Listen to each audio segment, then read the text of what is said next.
Buenos días, soy Vanessa Vallejo y ustedes están escuchando el podcast del Pan Am Post. Sebastián Piñera lleva ya unos pocos días de haber asumido la presidencia de Chile. Y sobre sus declaraciones y los miembros de su gabinete, pues muchos empezamos a especular y a intentar dilucidar lo que será su mandato. Hoy haremos un análisis de lo que se viene para Chile en el segundo mandato de Piñera. ¿Reformas liberales o tibio gobierno socialdemócrata? Nuestro invitado de hoy, Javier Silva Salas, administrador público y magíster en comunicación política, nos responderá a esta pregunta.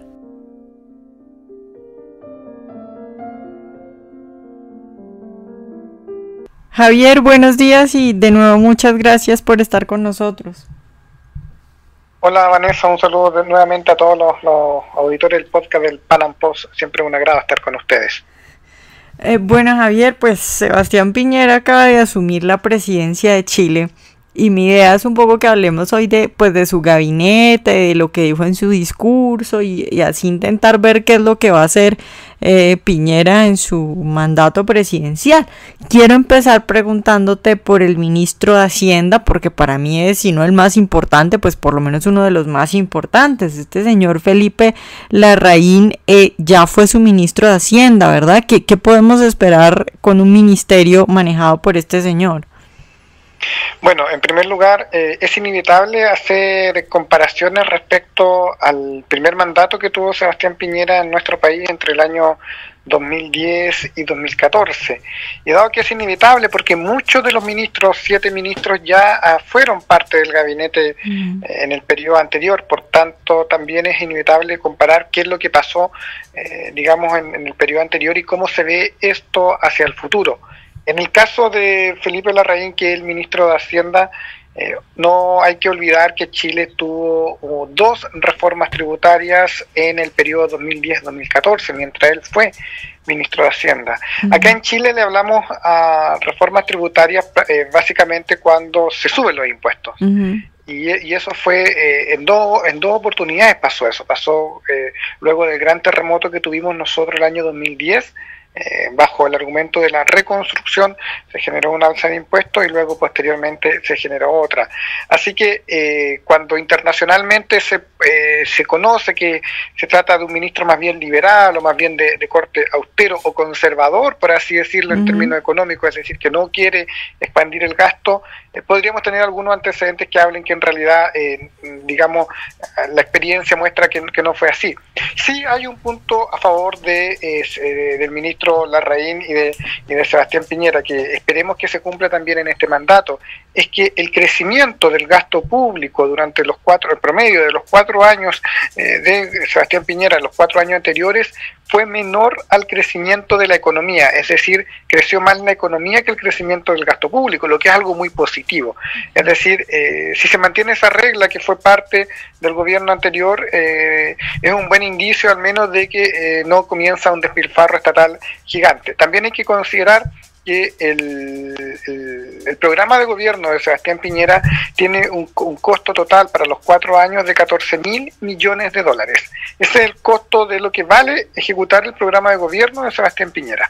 7.000 millones de los cuales, es decir, el 50%, Sebastián Piñera se ha comprometido, lo ha dicho en campaña, también lo dijo en el discurso de instalación en la noche del 11 de marzo, del domingo pasado, que va a estar contra el despilfarro, es decir, se van a acortar algunos presupuestos de aquellos programas, de aquellas entidades públicas que se demuestren que efectivamente no están logrando los objetivos por los cuales se crearon y que básicamente se trataría de agencias, más que nada pagadoras de favores políticos, más que agencias ejecutoras de políticas públicas. Así las cosas, entonces, no es todo tan negativo. En el caso de Felipe Larraín no hay que verlo todo tan negativo con el lado del tema de las alzas de impuestos cuando él fue ministro en la administración pasada, 2010-2014, y por otro lado también hay que ver algunas cosas positivas, como por ejemplo que la mitad del presupuesto de lo que implica el programa de gobierno de Sebastián Piñera estaría siendo financiado básicamente con restricciones o con reestructuraciones del propio presupuesto que actualmente tiene la nación, que bordean aproximadamente en nuestro país algo así como los 62 mil millones de dólares, dependiendo del tipo de cambio, por supuesto. Claro, Javier, ahora pasemos a, digamos, los dos ministros que más detesta la izquierda. Uno de ellos es Gerardo Varela, que sería el ministro de Educación.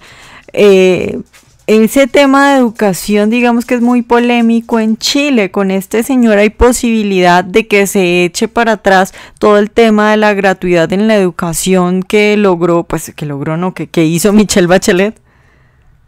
Mira, te comento, desde el año 2006, cuando se generó una gran revuelta estudiantil de estudiantes secundarios, es que el ministro de Educación, por lo general, en todos los gabinetes históricos, cuando estaba Michelle Bachelet el 2006 hasta el 2010, luego en el mandato de Sebastián Piñera, luego en el mandato de Michelle Bachelet 2014-2018, y lo más probable es que ahora también lo sea, el ministro de Educación es quien tiene la menor aprobación del gabinete según la encuesta. Eso es para tenerlo como un dato, es decir, prácticamente da lo mismo quien sea el ministro de Educación, porque siempre va a haber una oposición bastante grande a su gestión. En segundo lugar está el tema de la gratuidad, tal como tú bien lo indicas. En nuestro país se ha pasado de un modelo de voucher donde las personas podrían tener, en el caso de la educación secundaria, donde ellos eran dueños de un subsidio que le daba el Estado y que con eso podían financiar, se financiaba la oferta evidentemente, pero en la medida que tuviera demanda, eso se está cambiando y finalmente se está viendo que tiene que ser centralizado, tiene que cambiar el modelo. Nosotros teníamos un modelo bastante descentralizado con proveedores de educación que eran privados 100%, algunos que eran subvencionados por el Estado pero administrados por privados y otros que eran públicos.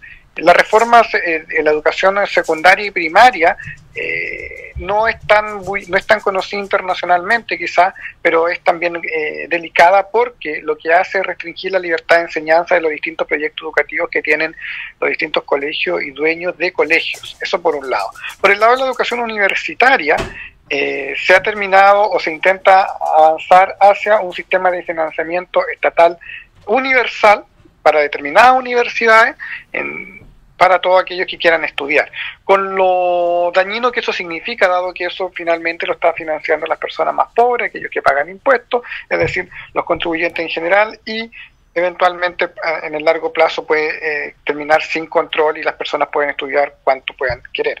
Ese tema es delicado actualmente y ese es un tema que el actual ministro de Educación, el señor Varela, se ha venido oponiendo, ya sea en las columnas de opinión, en la prensa o en general en la opinión pública, desde un tiempo a esta parte. Él es un reconocido liberal, él es director, fue miembro del directorio de la Fundación para el Progreso, que se conoce internacionalmente a través de Axel Kaiser, pero en las primeras horas ya que asume como ministro, da una frase que claramente nos muestra que no hay una intención o una intención política de revertir lo que generó Michelle Bachelet con el tema de que el Estado financie la educación universitaria. Y ha dicho el ministro Varela, liberal, reconocido del gabinete de Sebastián Piñera, que la gratuidad llegó para quedarse. Es decir, reconoce que no se va a retroceder en aquellos aspectos que cuando él no era ministro atacó o criticó de manera fundada, evidentemente, pero ahora cuando es ministro parece que quizás las presiones políticas o quizás las ganas de mantener el puesto, o más bien que no hay una intención política de la coalición gobernante de restringir un poco de ir en líneas más liberales, y más bien lo que ha dicho este ministro liberal es que esta gratuidad que hoy día alcanza al 60% más pobre de los estudiantes del país, que van a determinadas universidades, no a todas, ojo con eso, a determinadas instituciones de educación superior, que llegó para quedarse, y es probable que se empiece a aumentar conforme pasen los años de este mandato. O sea, ¿el 60% de los estudiantes universitarios en Chile no pagan por su educación? El 60% de los estudiantes más pobres que van a determinadas universidades no pagan por su educación. No quiere decir que todos. Claro, pero no son todas las instituciones de educación superior, son algunas, particularmente las estatales, algunas y algunas privadas. no todas las privadas. Porque acá en Chile el modelo de educación es bien sui generis, porque hay un consorcio, un cártel finalmente de universidades públicas y privadas donde no dejan entrar y donde negocian todo con el ministerio de manera directa, y hay otras universidades privadas que no están en este cártel y que finalmente no obtienen todos los recursos del Estado y que no se ganan todos los proyectos, y finalmente en este crónico capitalismo, ¿cierto?, que se genera en el negocio de la educación, finalmente son las universidades estatales y algunas privadas, particularmente las más antiguas de nuestro país, las que son capaces de negociar cara a cara frente con el ministerio, cara a cara con el presidente. Claro, Javier. Bueno, pues por el lado de Gerardo Varela, entonces no tenemos, digamos, tan buenas noticias, pero hay otro ministro que es el de Relaciones Exteriores, que es nada más y nada menos que Roberto Ampuero. ¿Será que por ese lado tenemos mejores noticias? Mira, Roberto Ampuero tiene una característica: él es conocido internacionalmente por su calidad de escritor, es decir, es un hombre que viene del mundo de la cultura. Y cuando nosotros hablamos de cómo cambiar el clima de opinión o cómo hacemos para generar cambios políticos, en general los liberales o el mundo que cree en la sociedad libre, en general, dice que hay que intervenir en la cultura. Y Roberto Ampuero entendió aquello, y de un tiempo a esta parte, cuando se da cuenta que él vivió en Alemania oriental unos meses, y luego estuvo en La Habana, y se da cuenta que en realidad, durante el periodo de la Guerra Fría, por supuesto, y se da cuenta que en realidad el modelo que proponían estos países no era el camino, no era la solución. Y él también fue parte de la Fundación para el Progreso, y él asume esta cartera de Relaciones Exteriores con un desafío bien interesante. Nosotros estamos en un litigio hoy día en la Corte Internacional de La Haya, porque Bolivia ha demandado una salida soberana al mar, pero estamos en un contexto político bien interesante en Sudamérica, y lo sabemos bien con todo el tema del socialismo del siglo XXI, que aun cuando existan algunos cambios de signo, como por ejemplo en Argentina o aquí mismo en Chile, el riesgo siempre está presente. Y Roberto Ampuero en eso, desde que es un intelectual público, desde que se proyecta de manera política, porque él fue ministro de Cultura de Sebastián Piñera en la administración pasada y fue también embajador de Chile en México, también bajo el gobierno de Sebastián Piñera, él ha mostrado una posición bastante clara respecto, por ejemplo, a lo que pasa en la situación venezolana. Y lo ha dicho sin mayores rodeos, y a diferencia de lo que dice la izquierda, acá en Chile, que se trata de una democracia fallida o de una democracia en crisis, Roberto Ampuero lo ha catalogado, de antes que sea ministro, lo ha catalogado como una dictadura. Lo mismo pasa con Cuba, la ha catalogado como dictadura. Y porque es interesante eso, porque ya a partir del lenguaje se comienza a construir un discurso político y acciones políticas que finalmente tienen consecuencias en la realidad. La declaración de Lima, que salió hace unos días atrás, va en esa línea, y Chile, sin lugar a dudas, va a ir en esa línea. Al cambio de mando no vino Maduro, al cambio de mando finalmente Chile generó una postura y Maduro no vino, ¿cierto? Y Roberto Ampuero, creo yo que ahí donde hay una gran oportunidad para aliar a los distintos ministros de Relaciones Exteriores y a los distintos países que hoy día están en sintonía más cercano al mundo de la sociedad libre, para generar no tan solo declaraciones de buena voluntad, como pasa en la burocracia internacional, la OEA, la ONU, sino que también proponer una salida, la salida más eficiente finalmente que tiene que tener Venezuela, por ejemplo, para alcanzar los ideales de la sociedad libre. Y lo mismo con Cuba. Cuba el domingo pasado tuvo elecciones y tenían más de 500 candidatos, pero pero era la misma cantidad de cupos que tenían que llenar. Bueno, ahí en eso Roberto Ampuero, creo yo, no se va a perder. No he escuchado declaraciones en estas primeras horas de instalación del ministro, pero sin lugar a dudas, al menos por su trayectoria, hay buenas luces, particularmente para el mundo latinoamericano, de que acá en Chile van a encontrar un ministro que está en sintonía con las ideas de la sociedad libre, y que finalmente eso es lo que se va a ir a proyectar a las distintas cumbres que vamos a tener y los distintos encuentros internacionales. Nosotros el próximo año vamos a ser sede de la cumbre de la APEC, una cumbre muy importante, y que esperemos que se mantenga Roberto Ampuero en esa línea, porque también esperamos nosotros, aquellos que defendemos la sociedad libre, que así como se condena a Venezuela y a Cuba, existe una condena también a la violación a derechos humanos que está pasando en China. Chile no se ha pronunciado, ningún gobierno se ha pronunciado en contra de la violación a los derechos humanos que están pasando en China. Creo yo que hoy día tenemos una gran oportunidad para que eso pase también. Javier, ya para terminar, hagamos como una conclusión. ¿Qué crees tú que va a ser entonces del segundo mandato de Sebastián Piñera? Porque hemos hablado de que tal vez no haya mucho retroceso en materia de reformas. ¿Lo vamos a ver entonces como un mandato tibio o cómo crees tú que se vaya a desarrollar esto? Mira, dos frases muy cortitos para terminar. El gobierno de Sebastián Piñera es un gobierno de coalición, está formado por cuatro partidos.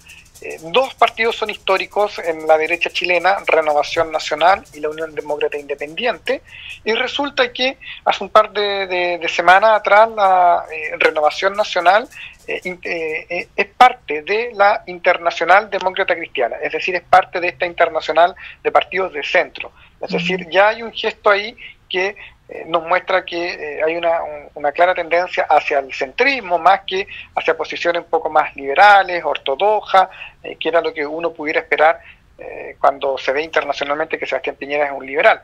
Otro punto también interesante es la declaración que dio el ministro secretario general de la Presidencia, que es el ministerio que lleva la agenda legislativa del gobierno. Aquí en Chile el gobierno es un actor importante al momento de legislar, el que pone la urgencia en el Congreso de los distintos proyectos de ley. Y este ministro, Gonzalo Blumel, ha dicho que aquí no se viene a desmantelar nada de lo que ha hecho el gobierno anterior, que aquí no se viene, con comillas, usó una frase retórica que fue bastante usada últimamente acá en nuestro país, que no viene con retroexcavadora, es decir, que no viene a quitar cimientos, sino que viene a construir un segundo piso sobre lo ya construido durante el gobierno de Michelle Bachelet. Es decir, le concede al gobierno pasado de Michelle Bachelet, donde no tuvimos crecimiento, donde perdimos libertades, donde la educación fue seriamente dañada, le concede al gobierno de Michelle Bachelet, que ya está terminado, le concede que fue un gobierno que construyó algo, un primer piso, y que este gobierno vendría a construir un segundo piso. Es una señal bastante potente para indicarnos que, y sumado al tema político de este partido de Renovación Nacional, que entra a este internacional de centro, de partidos de centro, que no se va a tratar de un gobierno reformador en términos liberales, sino que más bien va a ir con una inercia quizá un poco menos acelerado hacia un estado de bienestar. Menos acelerado, digo yo, no acelerado. Lo que podría ser también una oportunidad para cambiar el rumbo, creo yo, que si va con menos velocidad hacia un estado de bienestar, al menos se puede cambiar el rumbo. Y eso es lo que uno esperaría de aquí en estos 4 años, intentar hacer un pequeño cambio de rumbo al menos. Bueno, Javier, pues muchas gracias por estar hoy con nosotros. No, Vanessa, muchas gracias a ti por convocarme a hablar de mi país, de Chile. Ojalá hayan disfrutado nuestra entrevista de hoy. Recuerden seguirnos en nuestro canal de YouTube y en nuestras redes sociales y nos vemos en un próximo Pan Am Podcast.